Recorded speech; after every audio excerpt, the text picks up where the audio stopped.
Hey guys, today I'm going to tell you how to fix Edge panel is not showing after update in Samsung Galaxy A35. If you're using Galaxy A35 and you're facing the issue that once you updated your phone, your Edge panel is not showing here or anywhere on your screen. So let's see some possible fixes for this. So the very first thing I recommend you have to go to your settings, just scroll down and here go to display option, select display.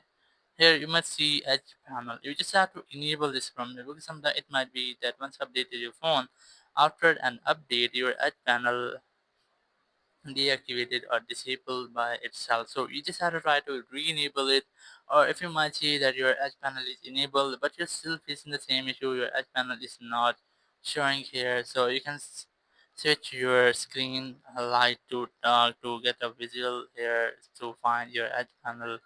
Or if you're facing the issue that your edge panel is missing, you have enabled your edge panels from here, so you can try to disable this and enable this again.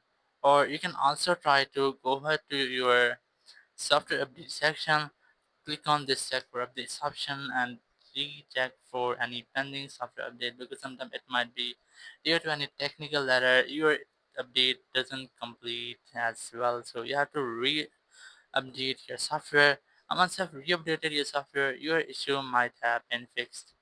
If you're still facing the same issue that your edge panel are still missing, so you just have to make a forced restart with your phone, or you can also try a simple restart. Just scroll on your control center and here click on this power icon, click on restart, and then click on restart button again. It will make a restart with your device, and after restarting your issue will be fixed and you will not get the same issue again.